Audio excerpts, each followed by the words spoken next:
Good morning and welcome to the September 28, 2023 meetings of the City of Lakeland Historic Preservation Board and Design Review Committee. The board and committee meet monthly to review proposals for changes to properties located within the city's 7 historic districts and buildings designated as local landmarks, as well as to conduct other historic preservation-related business consistent with Article 11 of the Land Development Code. The board is made up of Lakeland citizens appointed by the City Commission and is assisted by staff of the Community and Economic Development Department and the City Attorney's Office. The first meeting comprises the Historic Preservation Board agenda, where business of the board is handled, including recommendations of new historic designations. The second meeting consists of the Design Review Committee agenda and involves acting on recommendations from staff regarding certificate of review applications for major work proposed to properties within the historic districts or local landmark buildings. The Design Review Committee is a standing subcommittee of the Historic Preservation Board. Public input is welcomed for items on the Design Review Committee's agenda, and we invite everyone who wishes to participate to be heard. We ask that all speakers come up to the central podium, state their name and address for the record, and be concise in their comments. Thank you for your interest and participation. Please silence all mobile devices at this time. And with that, I will turn the meeting back over to our acting board chair, Ms. Melinda Rinker. Good morning. We're going to call to order the meeting. The September 28th, 2023 meeting of the Historic Preservation Board is called to order, with the first item of business being a roll call and determination of a quorum.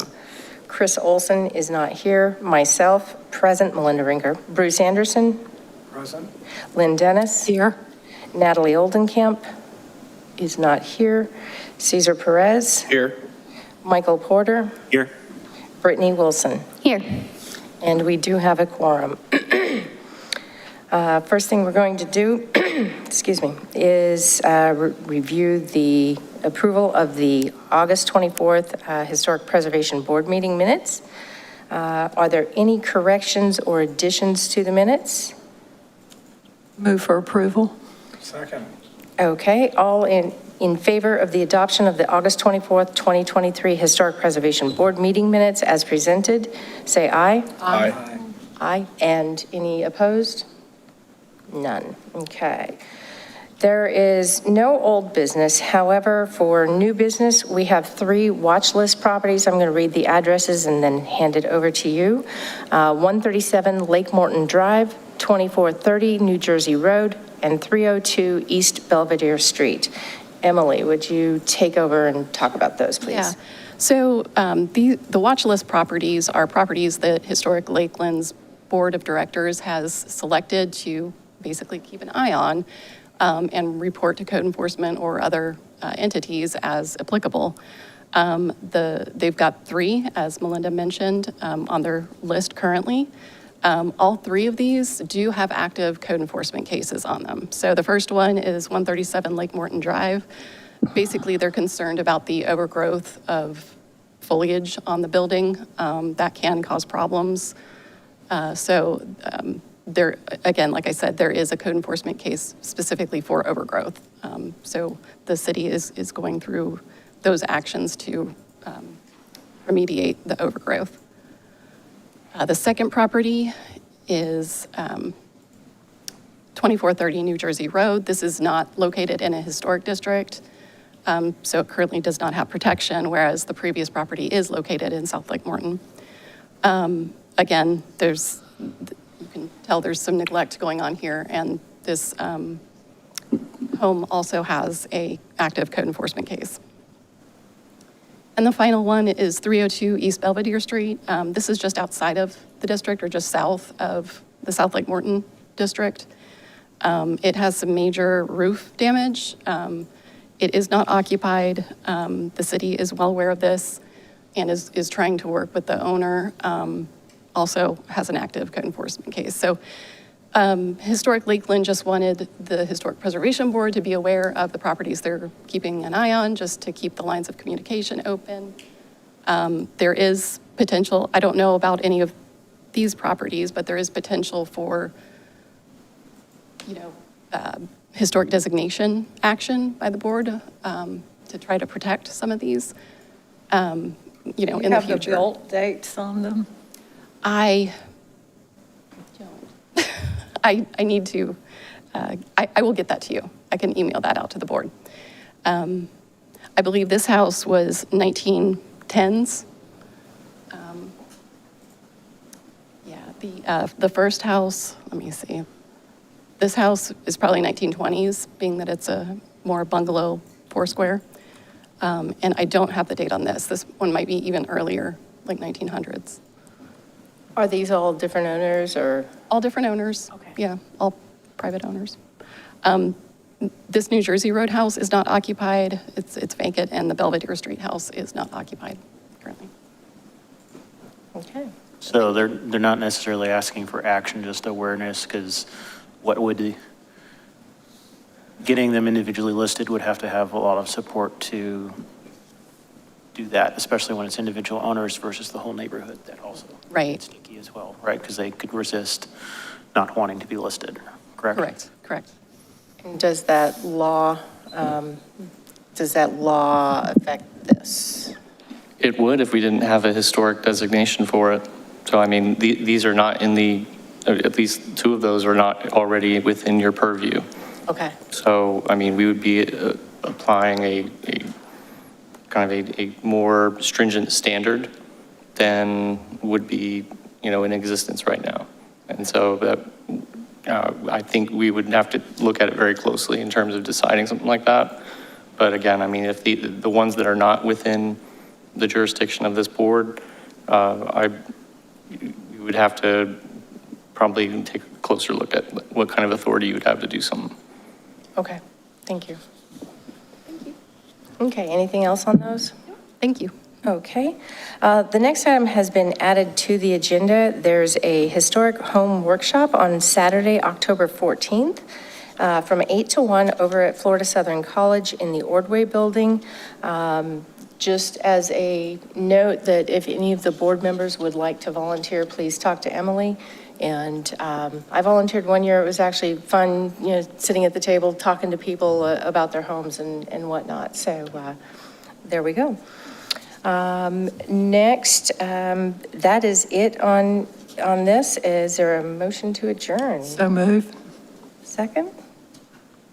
Nobody Seconded. Nobody wants to leave. Okay, all in favor say aye. Aye. Aye. All opposed? Okay, there we are on that. Okay, we are now moving to the Design Review Committee meeting portion. First, we will do a call to order. Myself, Melinda Rinker, I'm here. Chris Olson is absent. Bruce Anderson? Here. Lynn Dennis? Here.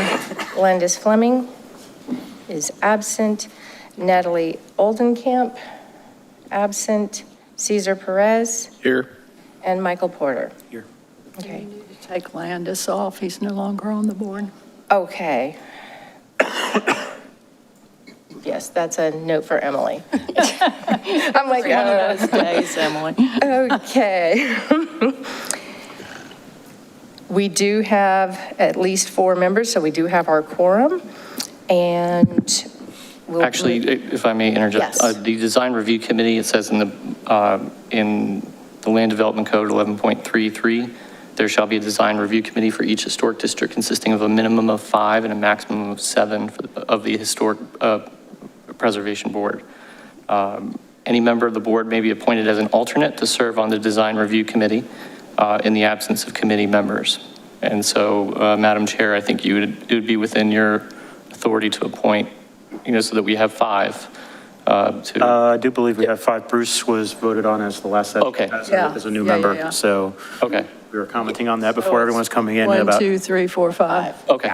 Just Okay. making sure. Yeah, we do have the minimum, but it is open to the chair's purview if you would like to appoint Brittany to the Design Review Committee for this meeting only. Because, It's not necessary, but that's up to you. what's your thoughts? 5 means that 5 is good because Five is then we it. don't have a Right. potential We don't tie. have a tie. There you go. Okay. So we will move forward. First of all, we're going to review and approve the August 24th, 2023 meeting minutes. Is there a motion? Is there anything that needs to be changed or corrected? Move for approval. Second. Okay. All in favor of the adoption of the August 24th, 2023 Design Review Committee meeting minutes as presented, say aye. Aye. Aye. All opposed? None. Okay. Next are the review of certificates of review that were administratively approved between August 18th and September 18th. There are 12 cases. Take a moment to verify that we've all looked at these. Let's see. Starting on page 7 in our thing here.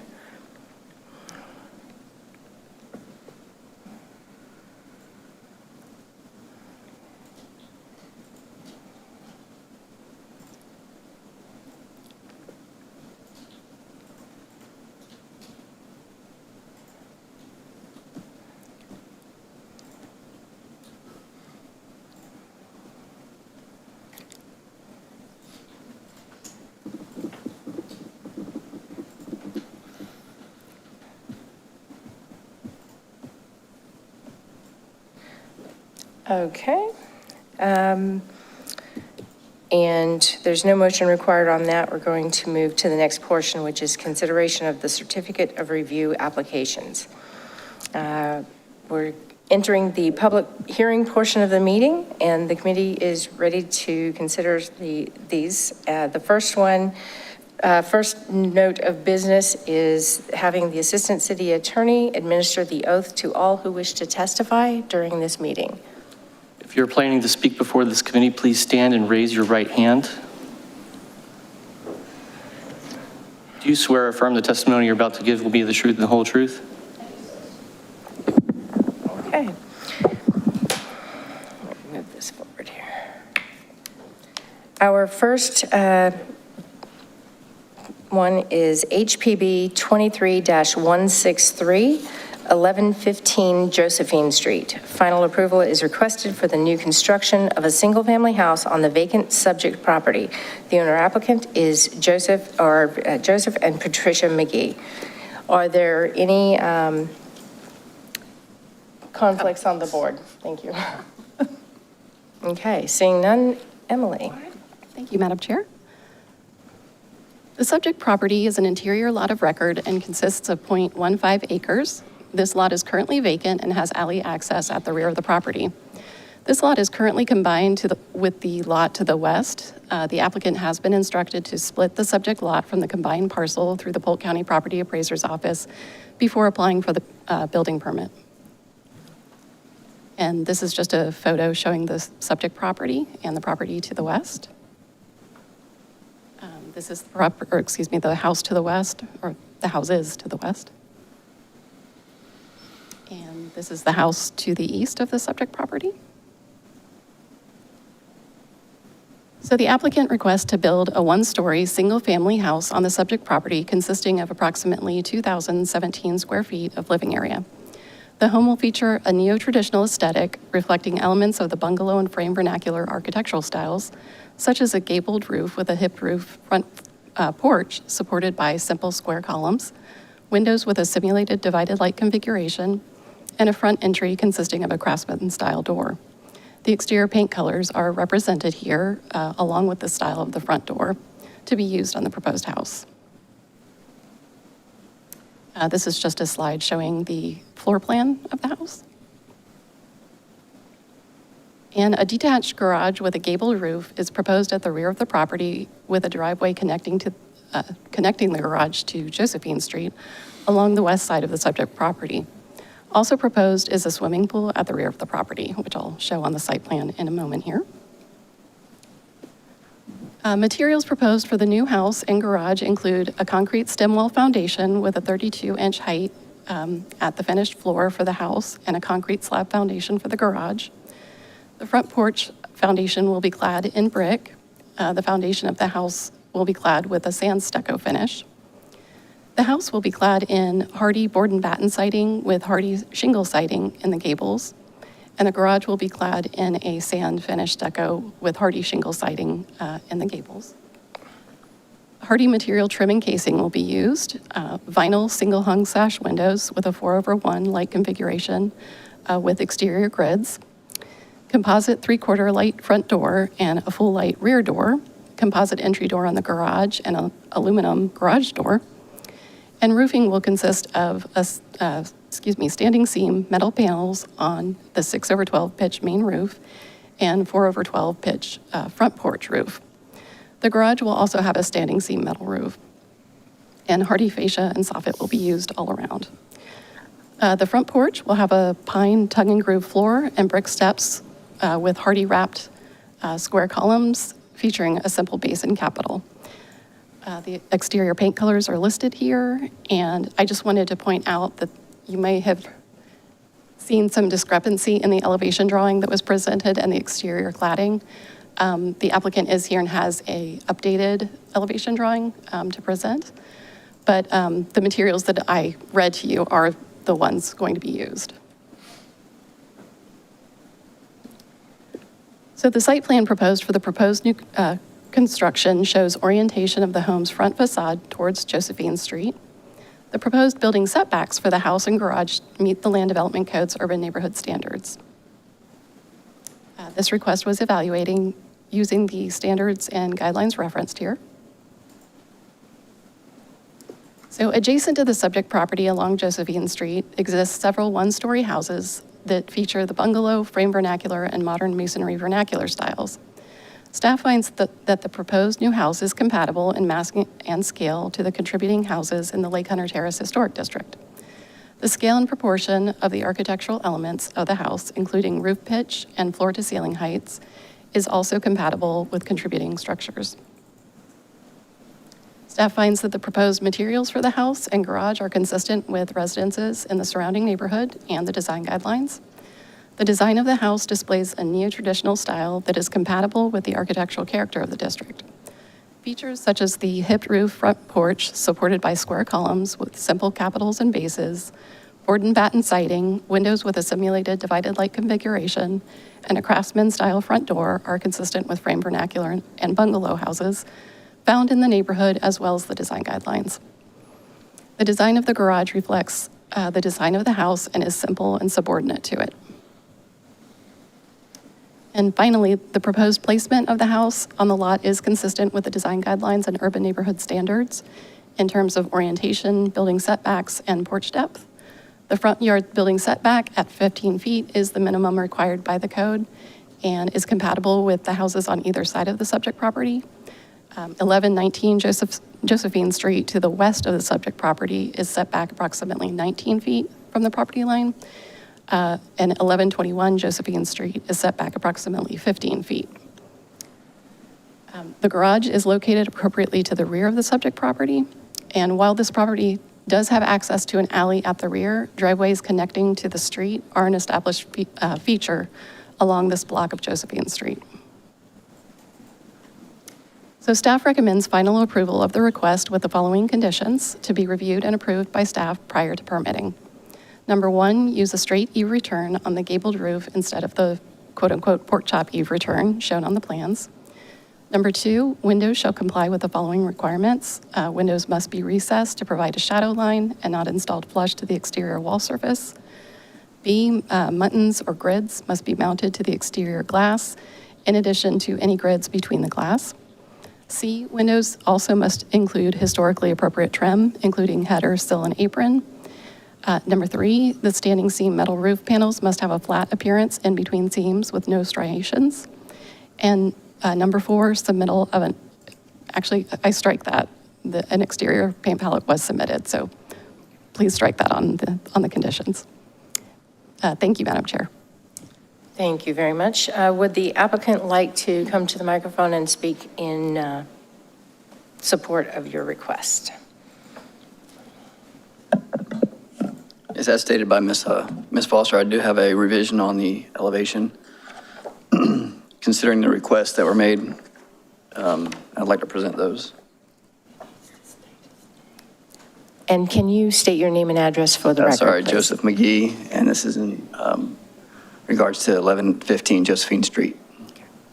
Did you want to take that to her, or does she already have?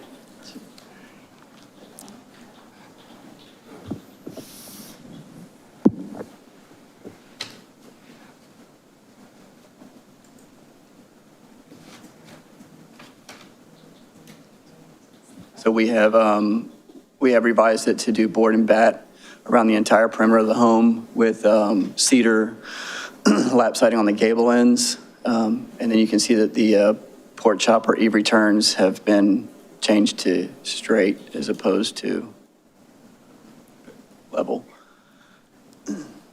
Would it still be block on the, stucco over block on the other elevations? No, sir. We're going to do board and bat around the entire elevation. Okay, so you're going to be like the same house on that street. There's the wood house that's just down the way there. Yes, sir. I live the block over. Okay. Anything else? No, ma'am.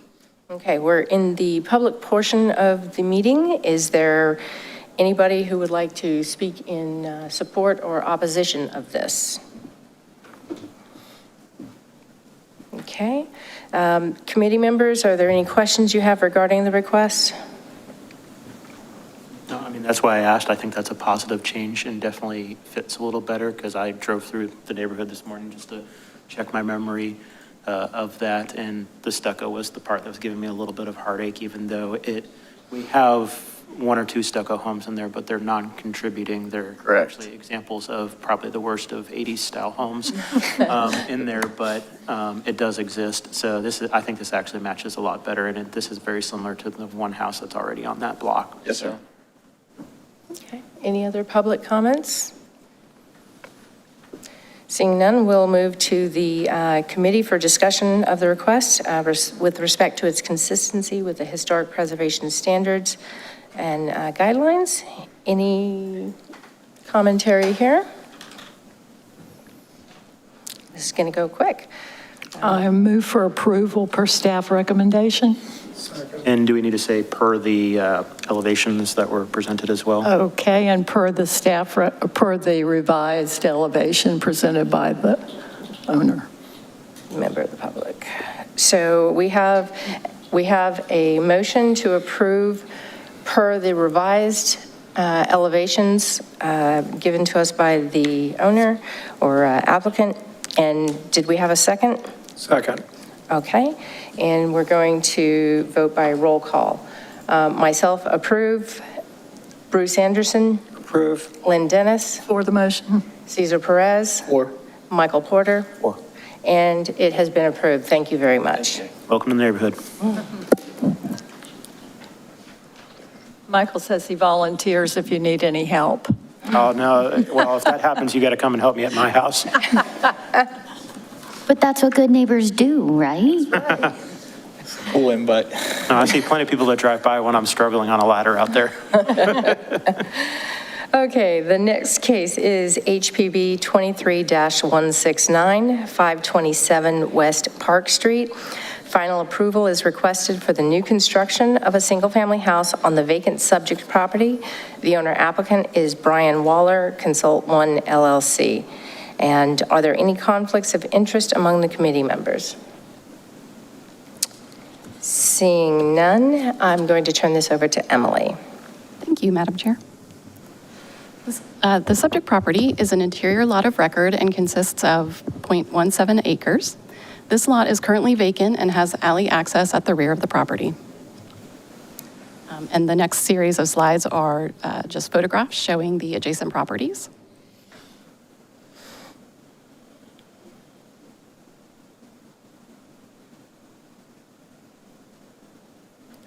The applicant requests to build a one-story, single-family house consisting of approximately 1,953 square feet of living area.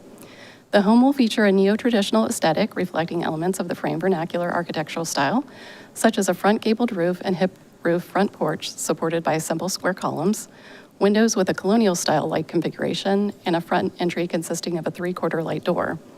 A detached garage is proposed at the rear of the property, which will be accessed from the alley. This is just a slide showing the floor plan of the house and detached garage. Materials proposed for the new house include a raised concrete foundation, hardy board and batten siding, and hardy lap siding with a 6-inch exposure in the gables, hardy material trim and casing, vinyl single hung sash windows with dimensional muntins or grid on the exterior glass, fiberglass 3/4 light front door, fiberglass half light rear door, asphalt architectural shingles on a 6/12 pitch roof, 5V crimp metal roofing, bronze or mill finish on a 3/12 pitch front porch roof, decorative wood barge board in the front gable, hardy fascia and hardy vented soffit. The front porch will have a concrete floor and steps. The floor actually will be covered in pavers as well. Hardy wrapped columns with simple capitals and bases. And the exterior paint color palette is to be determined at this time. The site plan proposed for the proposed new construction shows orientation of the home's front facade towards West Park Street. The proposed building setbacks and porch depth for the house, as well as building setbacks and placement for the garage, meet the Land Development Code's urban neighborhood standards. This request was evaluated using the standards and guidelines referenced here. And adjacent to the subject property along West Park Street exist several one-story houses that exhibit the bungalow, frame vernacular, and Mediterranean revival styles. Staff finds that the proposed new house is compatible in massing and scale to the contributing houses found throughout the Dixieland Historic District. The scale and proportion of the architectural elements of the house, including roof pitch and floor-to-ceiling heights, is also compatible with adjacent structures. Staff finds that the proposed materials are consistent with residences in the surrounding neighborhood and design guidelines. The design of the house displays a neo-traditional style that is compatible with the architectural character of the district. Features such as the hipped roof, front porch supported by square columns with simple capitals and bases, board and batten siding with lap siding in the gables, windows with a simulated divided light configuration, and a 3/4 light front door are all consistent with historical architectural styles found in the neighborhood as well as the design guidelines. And finally, the proposed placement of the house on the lot is consistent with the design guidelines and urban neighborhood standards in terms of orientation and porch depth. The front yard building setback at 15 feet is the minimum required by the code, but is dissimilar with the front setbacks of houses on either side of the subject property. For instance, 531 West Park Street to the west of the subject property is set back approximately 25 feet from the property line, and 523 West Park Street to the east of the subject property is set back approximately 24 feet from the property line. So staff suggest a front yard setback of no less than 20 feet for the compatibility with adjacent houses. So staff recommends final approval of the request with the following conditions to be reviewed and approved by staff prior to permitting. Use a front yard setback of 20 to 25 feet. Number 2, windows shall comply with the following requirements. A, windows must be recessed to provide a shadow line and not installed flush to the exterior wall surface. B, windows must also include historically appropriate trim, including header, sill, and apron. And number 3, submittal of an exterior paint palette. Thank you, Madam Chair. Thank you very much. Okay, is the applicant here, and would you like to come to the microphone and speak to us in support of your request? Anything you would like to say, please state your name and address for the record. Zach Mason on behalf of Consult 1, 1065 South Florida Avenue. I think we kind of have a pretty straightforward plan for those lots. I mean, I think a lot of people are kind of doing the same kind of, Thank you. same kind of style there. So we're excited to get started, and hopefully you guys are also approving of it. And are you good with all of these recommendations? Yes, yes. Okay. Is there any public commentary in support or opposition of this case? Okay. Are there any questions from the committee members in regard to this case? We're going to now end the public portion, and does the committee have any discussion of the request with respect to its consistency with the historic preservation standards and guidelines?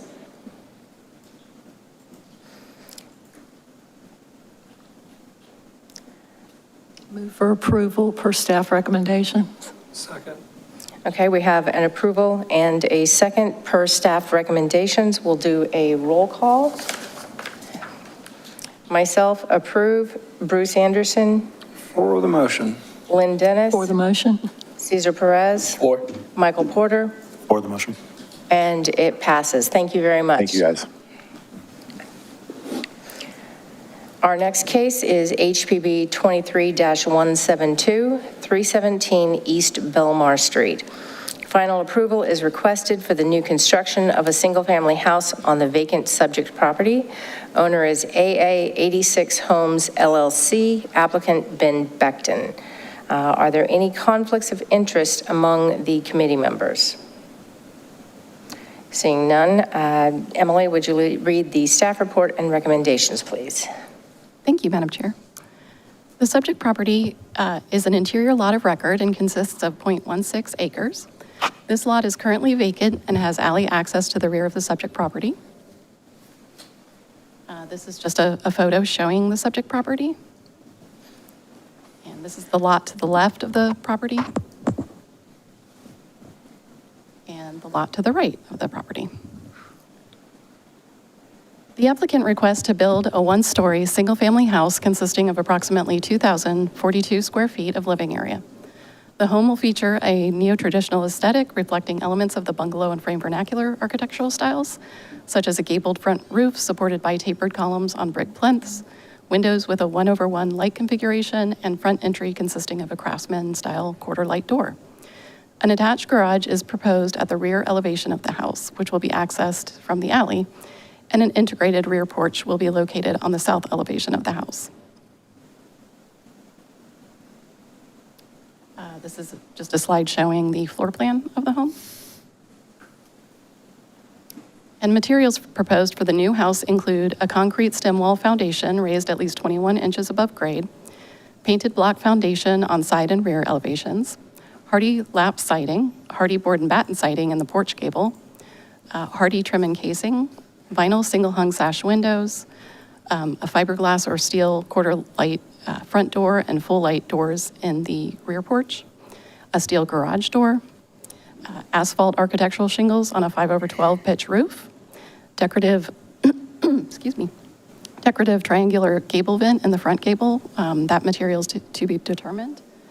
And the fascia and soffit and porch materials are also to be determined at this time. I did have a telephone conversation with the applicant yesterday about this, and the materials that he proposed at that time are all acceptable with the design guidelines, but he will put forth a finalized list prior to building permitting. And the exterior paint colors are also to be determined. So that conversation was regarding the fascia and... Yeah, the fascia, soffit, and front porch materials. Okay, thank you. The site plan proposed for the new construction shows orientation of the home's front facade towards East Belmar Street. The proposed building setbacks and front porch depth meet the Land Development Code's urban neighborhood standards. And this request was evaluated using the standards and guidelines referenced here.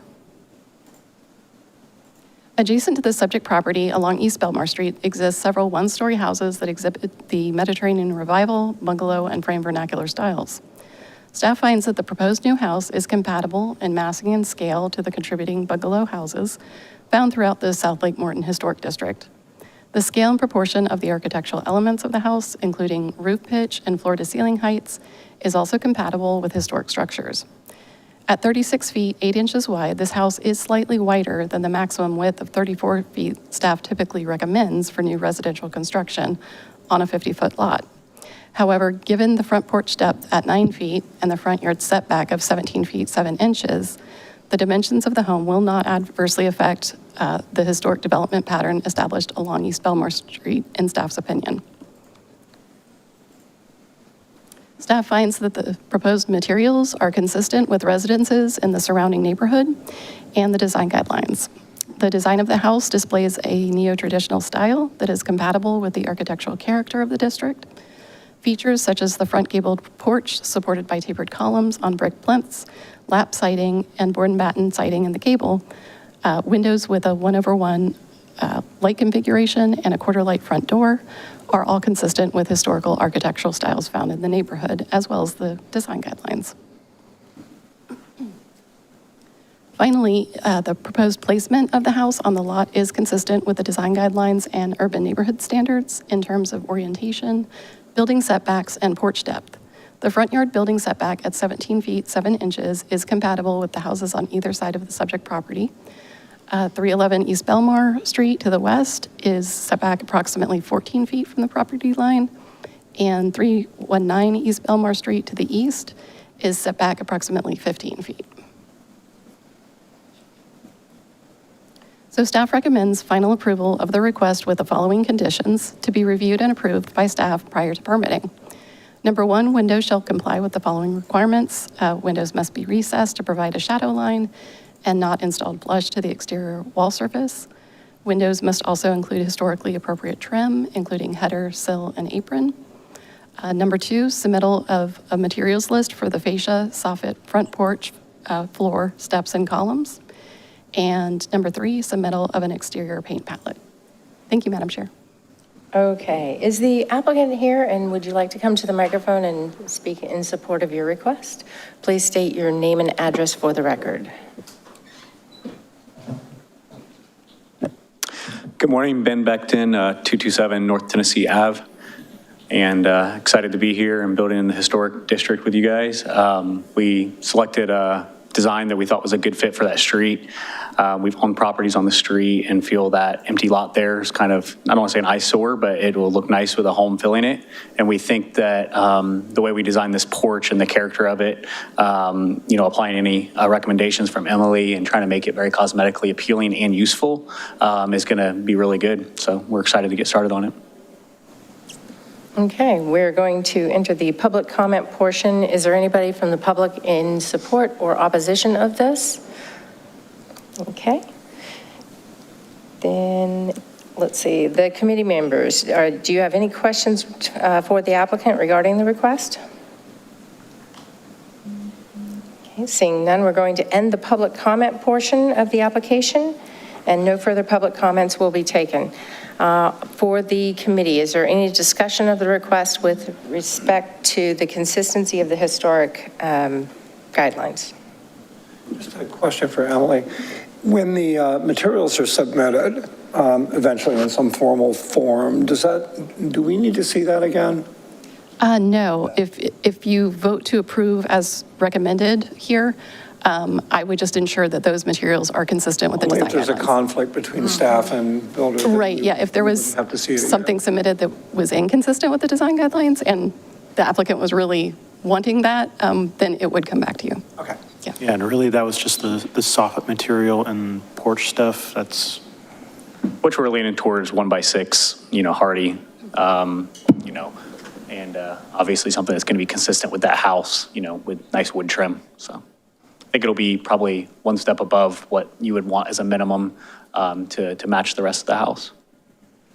Yeah, it sounds like they're, they've thought about this and they've got to make it fit with the other things that are surrounding it. And we didn't submit a paint palette. Yeah, we didn't submit a paint palette because the house next door is already white and that's our normal go-to color. So we're struggling since all of Lakeland's turning white and black.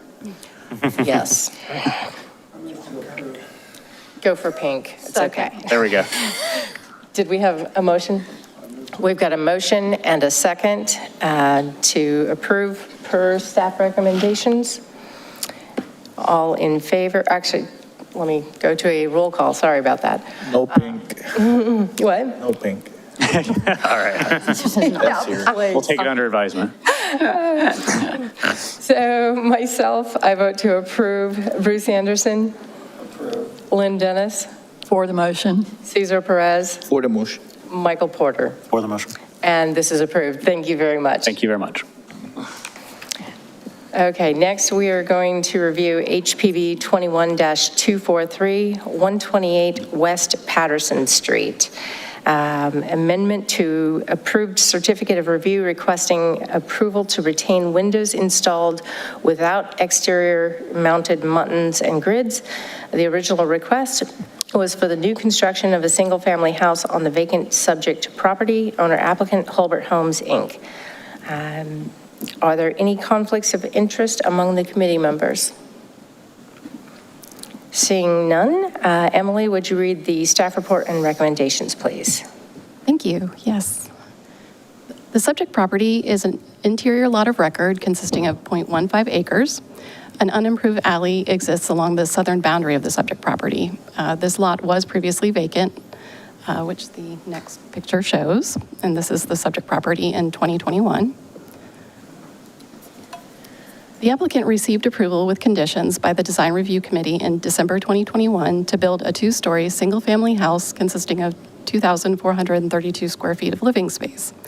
The design of the house features a neo-traditional aesthetic reflecting bungalow stylistic elements, such as a gable front roof and front porch supported by tapered columns on brick plinths, lap siding and corner boards with shingle siding and gables, and windows with a 3/1 and 2/1 light configuration. Construction of the house has recently been completed, and the completed design is mostly consistent with the certificate of review and its stated conditions. However, the condition requiring exterior mounted muntins on the windows has not been met, and therefore staff disapproved the historic final inspection on the building permit. The applicant has stated that exterior window muntins were not an option with their window supplier because of supply chain issues at the time of ordering the windows for the house, and are not available now. As a result, the applicant requests that this condition be waived and removed from the certificate of review so that the historical final inspection can be approved. This request was evaluated using the standards and guidelines referenced here. And staff finds that the requirement for exterior window muntins for simulated divided light windows in new construction has existed since 2006. This requirement has been communicated repeatedly to applicants and has been successfully implemented in several new construction projects within the city's historic districts. This requirement was a condition of approval for this project as well. Upon receipt of the certificate of review in December 2021, the applicant confirmed with staff via email that all conditions of approval would be followed. In November 2022, while the house was under construction, staff communicated to the applicant via email that the exterior muntins or grid were required for all windows with a simulated divided light appearance, and again when approving the historic rough inspection in August 2023. Comments provided with the historic rough inspection also stated that the historic final inspection would not be approved until the exterior muntin requirement was met. As the request is inconsistent with the design guidelines and the conditions of approval stated on Certificate of Review HPB 23-243, staff recommends denial of the request. Thank you, Madam Chair. Is the applicant here, and would you like to speak in support of the request? Please come to the microphone. And state your name and address for the record, please. My name's Greg Brown, 128 West Patterson, representing Mr. Holbert. I really don't have anything else to add other than single or exterior grids also normally would have a single pane. So we go with double pane windows with the grids inside for energy efficiency. Would be hard to meet the energy calcs without that double pane. So that's really all I would have to offer. Okay. Is there any public comment in regard to this request for support or opposition of? Okay. Any committee members have questions regarding the request? I do. Greg, when this was first approved and the guidelines were given and everything was agreed to, at what point was contact made with Emily saying, you know, we can't get these windows with exterior muntins? That would be from the office. I wouldn't have that information. That's what concerns me. There was Yes, this long I wasn't period. contacted. Huh? I was not contacted. So there was this stretch of time where nobody from Holbert contacted Emily and said, we've got a real issue here. I understand. And she didn't have the opportunity to offer any suggestions for other type of window that's similar that may have the exterior muntins. So that to me is troubling. I mean, Holbert has a great reputation, and for something like this to go that period of time with no communication to try to resolve the issue, and it just gets done, and it's like, it's done, you know. It was built in a time, there was a 22 to Yeah, 26 I week get it. lag time on windows. Right. But at that time, they had to have known that these weren't available with exterior mounted muntins. So that's the troubling part. Understand? I think that's what's troubling for me as well, is when you know, and I'm sure you guys have done enough of these, that when you know that it is not going to fit what is on the permit and what is on all the paperwork, that you don't just typically just move forward with it, oh, we'll do whatever. You say, hey, we have a problem, we cannot get these. What can we do differently? And at that point, Emily would have suggested something, or had you come back here for this. We were still doing meetings online at that point, I think, online and in person. We went back and forth between that during COVID. And if there's no request, it feels like it's just pushed through. And I'm not sure that that's as kosher as I would like it to be. Is there any way to make muntins that can go on there somehow? You can, and mount them. The problem is they're just not going to stay. You know, you would silicone them to the glass, and within 6 months, I would say some would be falling off. It's a 2-story house, as you see, so that would, be quite a. Yeah. Could I ask what you might have recommended had we have come to you with that? Yeah, I would have recommended just going with a 1/1 window without a grid appearance. Or realistically, any other one if they were more available. Well, if you look at, could you put that picture back up? If you look at that, I mean, how many of you can tell me that if 1/1 would have been the recommendation, unless you stand in the driveway, you could hardly tell that there's in their bronze. Just because there was no communication, it's not about the perception, it's about precedent, right? We make, you guys are a big company, and we make small, just individuals change windows because they got to follow the rules, right? So it's the miscommunication that's not, like, we're not trying to get away with it, because then we're going to set a precedent that it's okay not to do it, and that it's not okay. Right, we have people here with less financials, right? And they come here and they have the same problem, and they got to fix it. They got to change their windows. It's just part of the rules, right? Like, if we make this concession for a big company, what are we saying to our city, right? And our community. So it's not what we see. It doesn't look bad at all, but it was one of the conditions. It's like our hands are tied at that point. Like, if there would have been communication prior, hey, we're ordering these windows, we can't get the ones you want, what can we do, right? Before ordering windows and just praying that it's gonna be okay. I think that's where at least I drew the line, right? Because I feel like if I'm buying windows and I know I gotta buy some type of window, I can get it, I gotta go and ask before buying the windows. Is there any, Bruce, go ahead. Yeah, I agree with everything that he just said, but I think that beyond the material problem that we have here, the problem of communication is one that I think needs to be considered, and that is that if we set precedent that people can blow past our staff on things like this, and I'm not saying that's what you did. I have no idea what happened here. It could drop ball somewhere, somebody was supposed to do something, but it could set a precedent for people moving past staff on recommendations and then assuming somehow that the committee would allow that. Emily, this is this is something that can be fixed. Is that correct?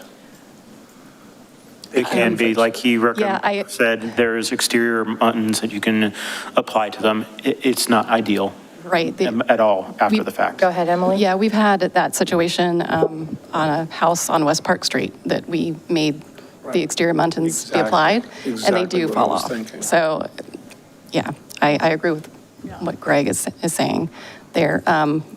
My only other suggestion, and it's probably going to not be received well, is to change out the upper sash with, of all the windows, with a clear sash, non-gridded sash.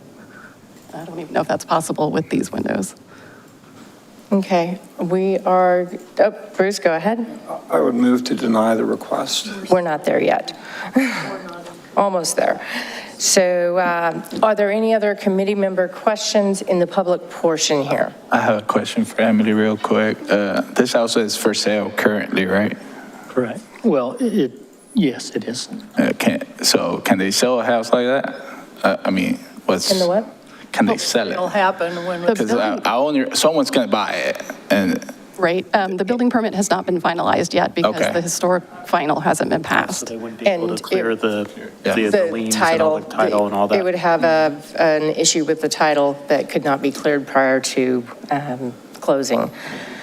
We are going to close the public portion, and are there any other comments from the committee with respect to the consistency with the historic standard, preservation standards, guidelines, et cetera? Before you, excuse me, I got a question for you real quick, because, I mean, if we deny this, they got to come back again, right? Next month, or it's not going to be next month, it's going to be the other month. They would have to. Do you guys have a recommendation? Like, what's your solution? Do you guys have one? Have you guys thought of one? Or just, we're not going to do it and we're in your hands? I don't think we'd ever say we're not going to do No, it. I'm just, yeah. Do you have something that you want to bring forward for us to think about as a solution?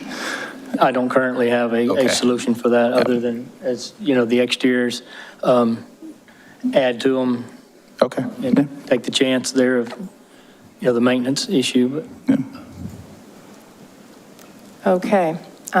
Do we have a motion? Move for denial. Do we have a second? Second. Okay, so a yes vote would be a move for denial. Myself, yes. Bruce Anderson, Yes. Lynn Dennis, For the motion.